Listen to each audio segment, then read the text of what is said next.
Bapak Zikro, teman-teman semua. Assalamualaikum warahmatullahi wabarakatuh. Salam sejahtera bagi kita semua. Shalom, Om Swastiatu, Namo Buddhaya, salam kebajikan. Selamat siang pemuda harapan bangsa Republik Indonesia. Semoga kita semua dalam kondisi sehat walafiat. Terima kasih Bapak Moderator, Bapak Zikro. Mungkin saya minta bantuan Pak Tatang untuk melakukan screen sharing ya Bapak. Sebelumnya saya perkenalkan, nama saya Dr. Rose Yunita. Saat ini di BPP HIPMI bidang 9 membawahi tenaga kerja, vokasi dan kesehatan. Perusahaan yang saya jalani saat ini adalah konsultan properti, Fast Property, FAST, kantornya di Kelapa Gading dan Basura City. Dan kita baru berdiri Euro Service, bergerak di bidang General Service tahun 2020 nih, sebelum pandemi. Jadi ini memang terkena dampak pandemi COVID-19.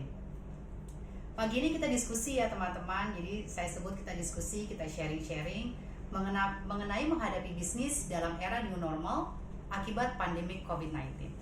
Sebelumnya bagi HIPMI, program perkuliahan tentang kewirausahaan bagi pemuda yang dilaksanakan oleh Kemenpora, kami nilai amat penting dan sangat strategis. Setiap upaya untuk mengembangkan kemampuan wirausaha atau entrepreneurship untuk pemuda Indonesia adalah amat vital. Karena di tangan pemuda lah sesungguhnya terletak kejayaan masa depan bangsa. Kita semua tahu itu. Kemampuan pemuda yang perlu dikembangkan tidak hanya bidang olahraga, tapi juga sebagai wirausaha atau pengusaha, industriawan sebagai aktor di bidang ekonomi yang akan menentukan kejayaan bangsa dan negara kita di masa yang akan datang. Terlebih lagi menghadapi keadaan new normal akibat pandemi COVID-19, pemuda harus dapat disiapkan dengan kemampuan kewirausahaannya agar dapat menjadi bagian solusi untuk mengendalikan keadaan menjadi normal kembali dengan mendukung program pemerintah, program pemulihan ekonomi nasional, dan mengatasi tantangan COVID-19. Selanjutnya saya ingin share teman-teman sesuai dengan judul kita, menghadapi era new normal akibat pandemi COVID-19 dalam berbisnis. Namun sebelum masuk ke situ, silakan slide selanjutnya. Kita harus terlebih dahulu tahu mengenai perbedaan normal dan new normal. Ya, pertama kita tahu new normal harus menerapkan protokol kesehatan. Slide selanjutnya boleh Bapak. Adanya physical distancing, adanya social distancing, pengurangan kapasitas ruangan 50%, sehingga pertemuan-pertemuan banyak kita lakukan secara virtual, seperti saat ini perkuliahan, meeting-meeting kantor, dan klien. Market, kita berbicara market. Market dalam kondisi normal, ya kita berbicara demand supply. Tapi di era new normal, akibat COVID-19, kebutuhan masyarakat lebih banyak berfokus pada kesehatan. Seperti tadi sudah diungkapkan oleh Bapak Aput. Termasuk perusahaan saya berarti tersebut ya Pak ya, properti, ya kan, terus ada general service. Sehingga ada beberapa usaha yang memang akan turun secara signifikan. Mau nggak mau dengan adanya penurunan demand, beberapa usaha tersebut melakukan banyak efisiensi, penghematan operasional, optimalisasi aset yang ada, banyak melakukan langkah-langkah efisiensi, dan kalau sudah mentok mau nggak mau merumahkan karyawan dan seterusnya. Agar mereka perusahaan tersebut bisa survive. Mau nggak mau tenaga kerja pun penyerapannya berkurang. Hal ini tidak terjadi di Indonesia saja ya teman-teman, tapi juga di negara maju seperti Amerika. Perbedaan the last but not least adalah masalah sumber pembiayaan. Ini yang penting kita ketahui. Di era normal, sumber pembiayaan bagi UMKM seperti kita itu bisa berasal dari bank, fintech, ya kita tahu semua itu. Namun kita bisa lebih mudah mengajukan kredit. Tapi di era new normal, akibat COVID-19, sumber pembiayaan seperti bank dan fintech cenderung berkurang karena meningkatnya risiko kredit macet. Hal ini terbukti dengan pertumbuhan kredit sampai dengan Juli 2020 hanya sampai 2,2%, sedangkan di tahun sebelumnya 6%. Sehingga kita menjadi bertanya, terus apa sih yang dapat kita lakukan sebagai pemuda dalam menghadapi era normal akibat pandemi COVID-19? Baik, slide selanjutnya. Ini kita karena kita memang best practice ya, sesuai dengan temanya. Saya selalu berawal dari mindset. Ya, kita semua berawal dari mindset. The sense of crisis, that's first. Kita harus punya perasaan bahwa kita sedang menghadapi krisis. Karena dengan kita merasakan bahwa kita sedang menghadapi krisis, maka kita diharapkan akan paham dan sanggup untuk mengidentifikasi hal-hal apa saja yang menjadi potensi perubahan. Kita akan lebih sensitif sehingga kendala-kendala dapat dikonversikan menjadi suatu peluang atau opportunity dalam berbisnis, sehingga kita menjadi kreatif dan inovatif. Seperti Presiden kita, Bapak Jokowi, ketika pidato di depan menterinya mengatakan bahwa kita harus mempunyai sense of crisis. Bahkan beliau bilang ini situasi benar-benar lagi susah. Terus apa sih yang saya lakukan ketika perusahaan saya terkena dampak COVID-19? Euroservice melakukan shifting. Ya, kita melihat ada peluang mengenai penyemprotan disinfektan nih teman-teman. Jadi kita masuk ke kolaborasi. Tadi Bapak Profesor bilang ada I2, 4C itu sangat menarik. Saya masuk ke C yang kedua, kolaborasi. Ya, kita kolaborasi, kita menyediakan jasa penyemprotan desinfektan. Dan saat ini kita melihat peluang juga ada apa? Dengan adanya Pergub nomor 142 tahun 2009 dengan tidak boleh menggunakan plastik single use, kita masuk dengan memproduksi reusable bag.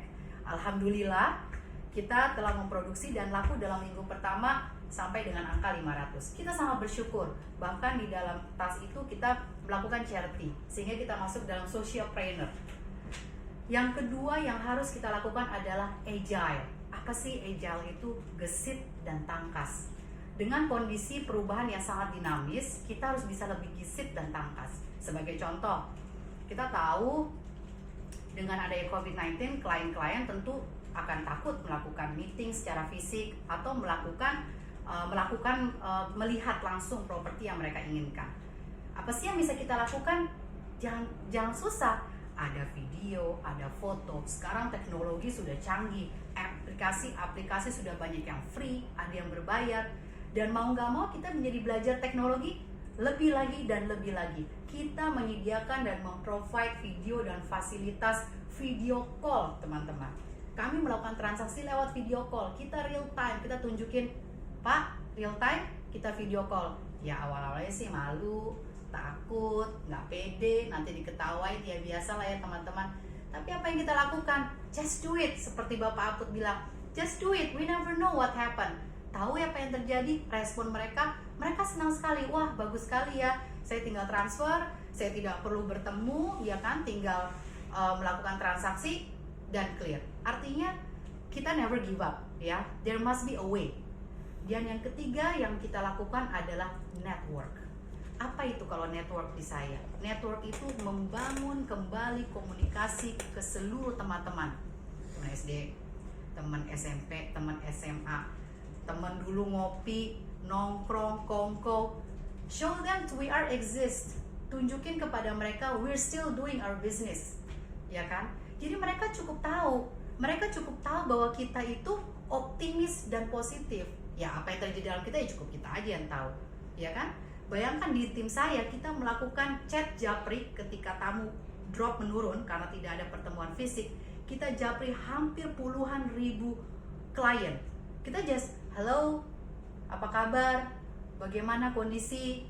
Ya semoga semua dalam kondisi baik-baik. Oh ini Ibu Ros ya yang dulu pernah bantu bangun rumah saya beberapa tahun lalu. Gimana, sehat? Ya kan ada perhatian-perhatian kecil, ya kan, meskipun ujung-ujungnya closing statement kita bilang ya udah Pak, kita sekarang ada juga menyediakan jasa desinfektan, mana tahu Bapak butuh. Ya kita masuk di belakangan. Nah apalagi untuk kita chat ke klien-klien yang sudah pernah melakukan transaksi, mungkin teman-teman sih sudah banyak yang melakukan bisnis, ya kan, build the trust, masuk lagi integritas, yang seperti Bapak Profesor bilang, kalau kita bisa membangun integritas itu memudahkan kita untuk merecall mereka. Oh ini kita bisa percaya, kita akan melakukan repeat order. It's simple things but it works. Terus keempat yang saya coba tekankan adalah empathy in doing business. Ya, kenapa saya katakan empathy in doing business? Kondisi seperti ini yang penting adalah kita survive. Ya, profit tidak terlalu besar tapi kita tetap berdagang, uang terus berputar, gaji terus berjalan. Dan satu hal yang kita mesti ingat, ini era new normal, there must be an era after that. Ya kan? Kita harus siap, ya. Kita juga jangan sampai mati dan terpuruk karena untuk menghidupkan yang lainnya kan lebih sulit, ya kan? Nah, sehingga kita jangan putus asa. Ibarat kalau di olahraga ketika tinju habis ditonjok balik, mundur selangkah untuk tonjok kembali, atau jatuh bangun tonjok lagi, begitu. Saya kemarin kebetulan membaca di koran Bisnis Indonesia kemarin persis 7 Agustus, Jack Ma sebagai pendiri Alibaba di koran Bisnis Indonesia mengatakan 2020 hanya tentang tahun untuk bertahan hidup. Jangan pernah berbicara mimpi dan rencana. Pastikan saja Anda tetap hidup dan akhirnya bisa meraih keuntungan. Ya kan? Seperti itu. Selanjutnya, kalau saya selalu bilang ke tim saya, act like online shop. Apa sih maksudnya act like online shop? Saat ini transaksi dengan menggunakan online itu meningkat tajam.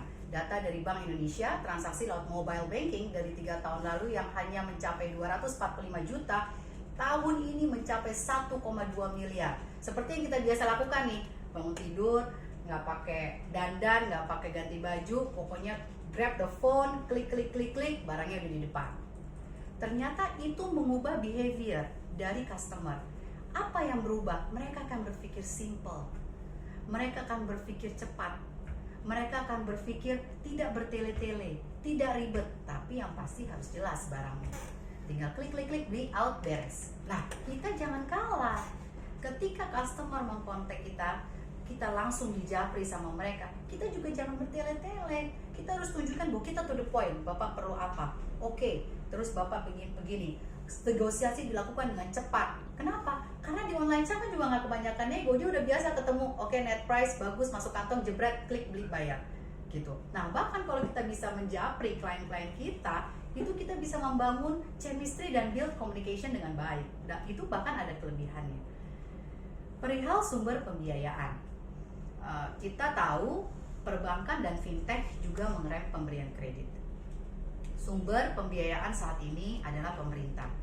Ya, memang keputusan Menteri Keuangan nomor 70 tahun 2020 mengatakan pemerintah telah meletakkan dana sebesar 30 triliun di Bank BRI, BNI, Mandiri, dan BTN. Memang sudah ada prioritas-prioritas UMKM yang ditunjuk oleh pemerintah. Namun yang kita harapkan dari organisasi sekelas HIPMI dengan jaringan dari Sabang sampai Merauke, kami berharap pemerintah izin dari Kemenpora agar HIPMI bisa digandeng dan berkontribusi aktif dalam mendukung program-program stimulus yang dilakukan pemerintah termasuk melalui Kemenpora. Contohnya yang sedang konkret yang dilakukan oleh Ketua Umum kami, Ketua Umum Mardani Haji Mami, menginisiasi kompetisi e-sport.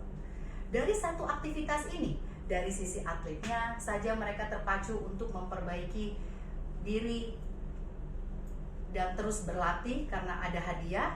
Namun di balik itu semua ada, apakah ini koneksinya terganggu? Tidak. Oke. Nah, di balik itu semua ada pengusaha-pengusaha yang berusaha untuk mensukseskan kompetisi tersebut sehingga terjadi multiplayer effect. Bayangkan itu satu olahraga, bagaimana dengan olahraga yang banyak. Untuk itu kami sangat berharap HIPMI bisa ikut menjadi bagian dalam pemulihan ekonomi nasional yang diganyang-ganyang oleh pemerintah. Dan kita harap kolaborasi Kemenpora dengan HIPMI tidak berhenti sampai di sini.